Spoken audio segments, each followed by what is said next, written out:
Өтө боорукер меримдүү Аллах Тааланын аты менен баштайбыз. Урматтуу телекөрүүчүлөр, урматтуу угармандар. Эфирде Орозодо 30 күн теле долбоору эфирде.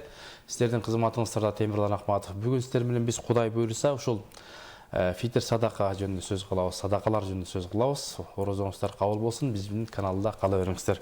Бүгүн ушул биздин суроолорубузга жооп берүү үчүн имам хатип, дин аалымы Адылов Бактияр Дамла жооп берет. Ассаламу алейкум, орозоңуз кабыл болсун. Алейкум ассалам. Хош келдиңиз устаз. Анан бүгүн эми буюрса теманын астында жалпы бир эл журт менен амандашып алсаңыз. Алхамдулилlah, ассалату ассаламу аля расулилlah ва аля алихи ва сахби ажмаин. Урматтуу мекендештер, урматтуу мусулмандар, ассаламу алейкум ва рахматуллахи ва баракату.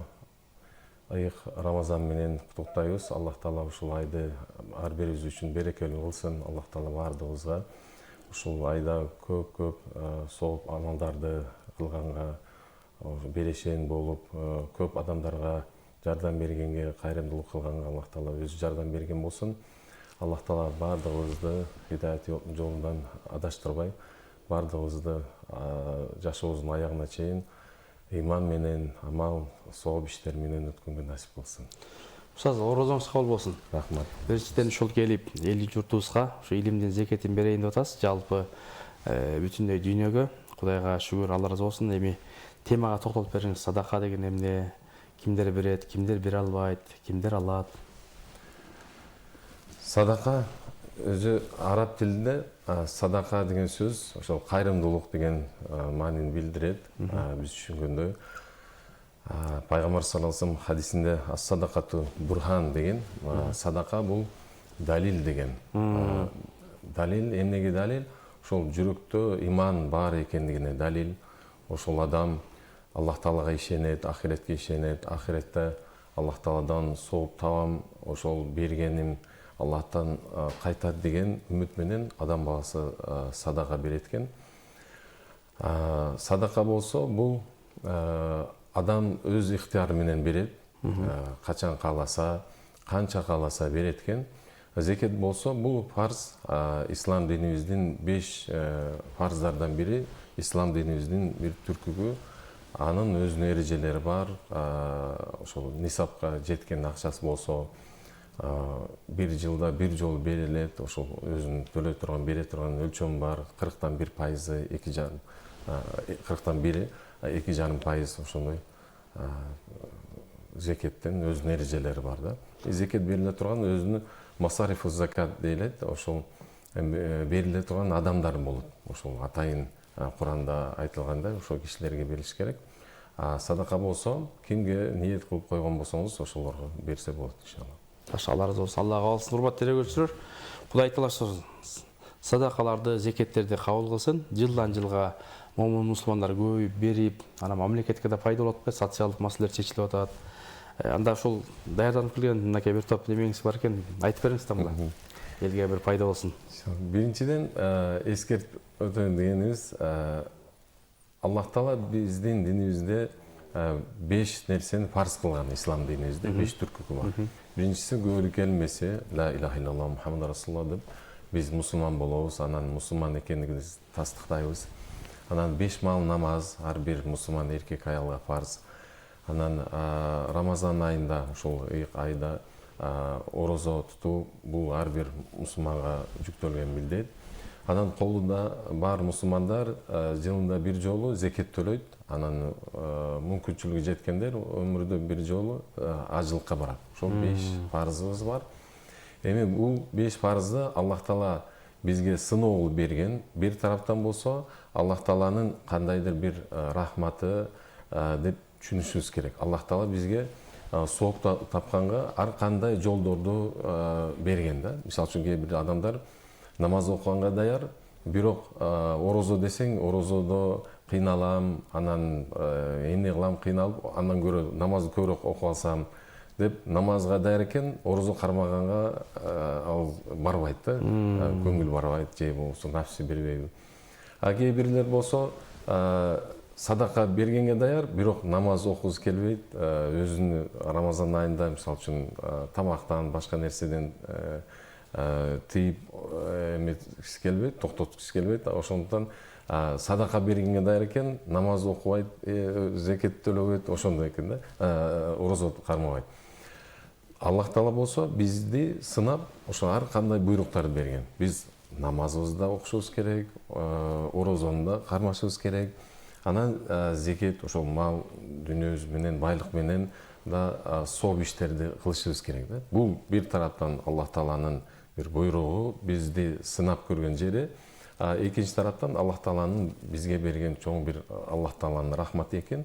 Ар кандай жол менен биз өзүбүз денебиз менен сооп табабыз, биз өзүбүздүн акчабыз менен сооп табабыз. Ошондой жолдорду Аллах Таала бизге түзүп берген.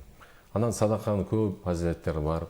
Биз мусулман болгондуктан Аллах Таалага ишенебиз. Аллах Таала ошол ар бир бергенибиз, ар бир Аллах Тааланын жолунда сарптаган тыйыныбыз үчүн Аллах Таала 10 эсе көбөйтүп, 10 эседен да андан көбүрөөк көбөйтүп кайтарып берет кыяматта. Ошого биз толук ишеничтебиз.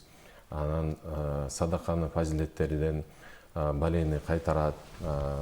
Даву мардакум бис садака пайгамбар саллаллаху алейхи хадисинде айткан, ооруларды, ооруп аткандарды силер садака менен дарылагыла. Кээ бир ооруларда шифа табат, ошол садака аркылуу Аллах Таала шифа берет. Эми бизкилер көбүнчө бул адам дүйнөдөн өткөндөн кийин анан садака бере баштайт. Мисалы үчүн бир ишемилик, үчтүк, жетилик деп өткөрүп, андан көрө тирүү кезде ошол адамга жардам бериш керек. Тирүү кезде ошол адам атынан эгерде садака бере турган болсок, ошол хадиске амал кылып Аллах Таала шифа бермек. Анан Аллах Тааланын дини ошондой экен. Биз кайрымдуулук кылып, өзүбүздү деле ойлобой, башка муктаждарды, кедей кембагалдарды да ойлошубуз керек.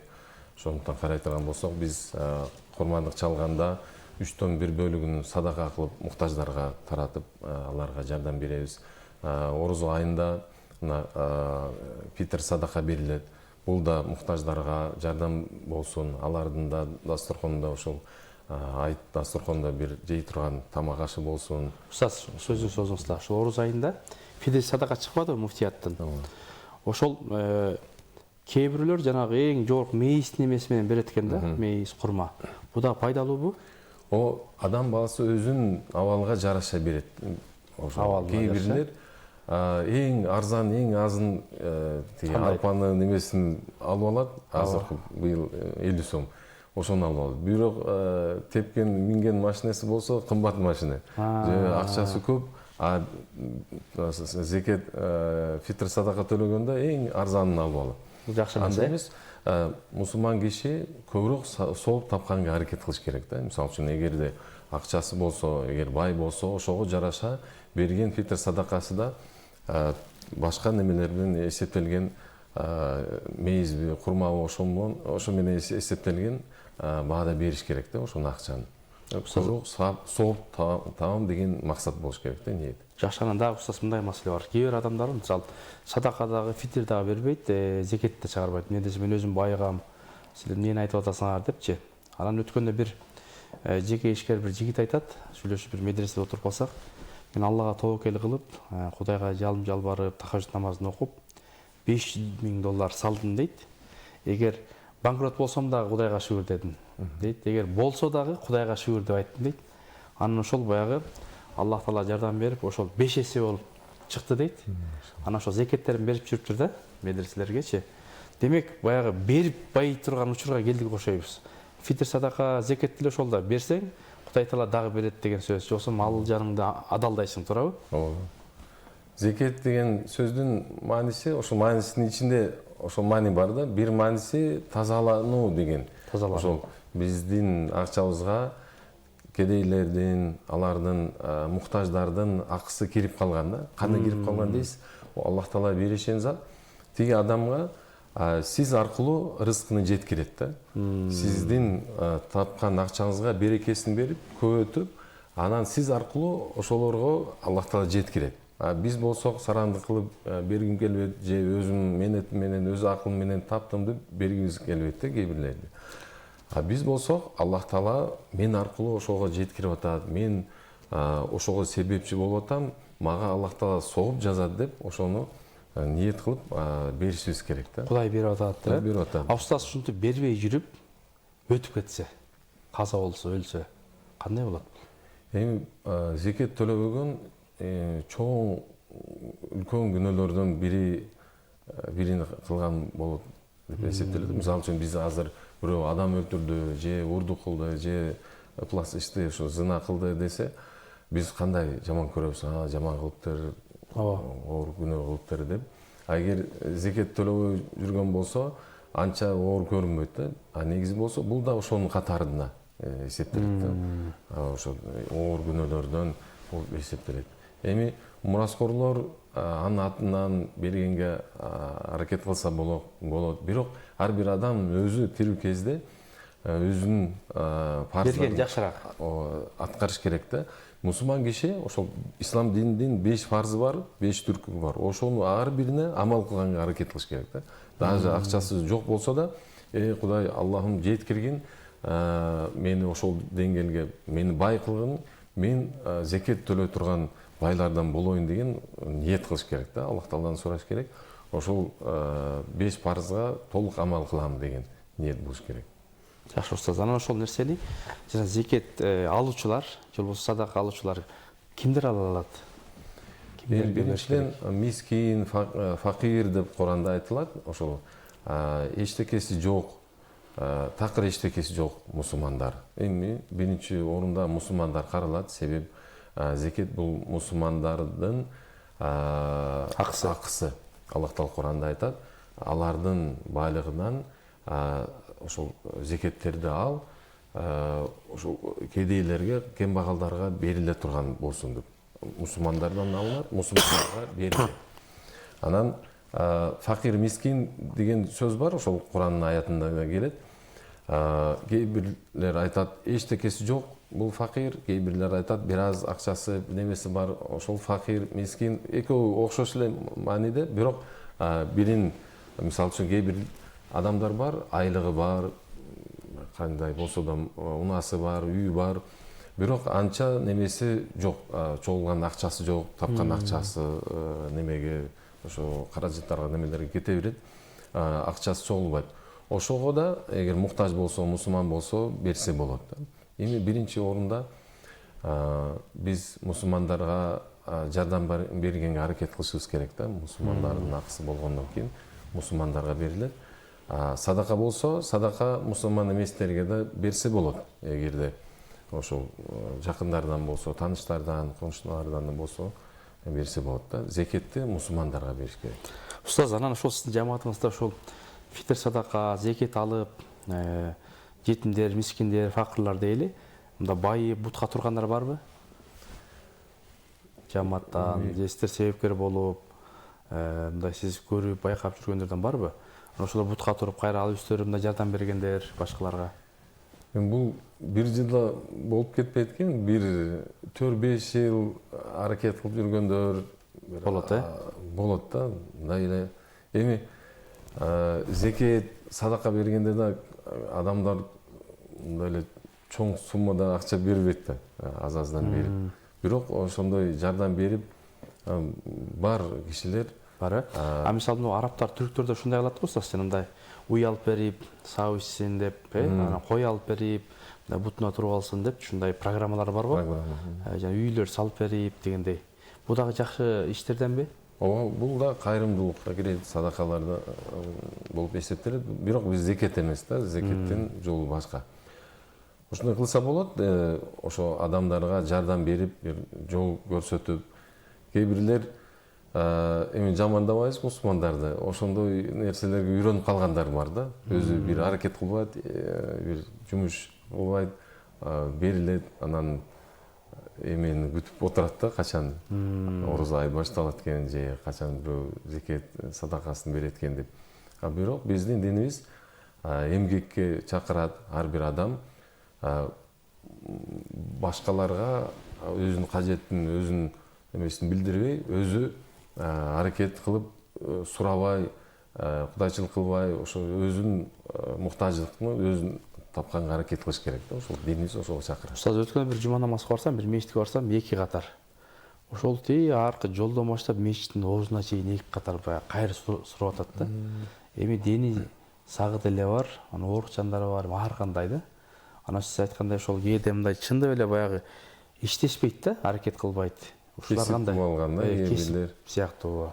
андай шариятыбыз андан тыюу салган да. Пайгамбар саллаллаху алейхи вассалам айткан, аркан алып туруп, балта менен барып тоолордон отун чогултуп келип, анан сатып, ошол менен күн көргөн, оокат кылган жакшыраак адамдарга барып тиленчилик кылып, кол чозуп жүргөндөн көрө. Көрсөткөн пайгамбарсы? Ооба, анан Образец. беришен үстүндөгү кол астагы колдон жакшыраак. Беришен адам, берип аткан адам алып аткандан жакшыраак деген да. Аны пайгамбар саллаллаху алейхи вассалам ошол эмгек кылсын, иштесин деп ошого чакыргандар бир адамды. Жакшы, ана устаз, ушул өзгөчө ушул айда биздин элдер мындай садака, зекеттерин көп берет. Анан жылына бир жолу ушундай зекеттерин беришет, садакаларын беришет. Анан кээ бир адамдар билебиз, ушундай дайым адат болуп калган, жумада беришет да. Жума намазда балдарына берди, өзү берет. Анан Алла айтат да, ушу бергенде ал жылмайса мен да суктанам, жылмаям депчи. Демек, бунун фазилети, пайдасы өтө чоң. Ооба, эми мусулмандар ошондой да, мисалы үчүн Рамазан айында берекелүү ай, ошону учурдан пайдаланып, көбүрөөк сооп таап, адамдар ар кандай жолду издейт да, кандай жол менен сооп тапсам деп. Анан жума күнү да ошол сыяктуу муктаждарга садака берет, анан үй бүлөсүнө бир белектерди, бир татуулуктарды алып берет. Ошол кубанычтуу болуп, майрам сыяктуу өтсүн деп, ошондой жакшы маанайда өтсүн деп, ошондой ниет менен кылынат да. Алла разы болсун устаз. Мынакей орозо айда билинбей эле ушул ортолоп калды, кетип атат. Баягы ушул орозого канча бир туугандарыбыз жетпей калды, канча бир туугандар өтүп кетти дегенде, Кудайга шүгүр, Аллах Таала бизге да бир шанс, мүмкүнчүлүк берди.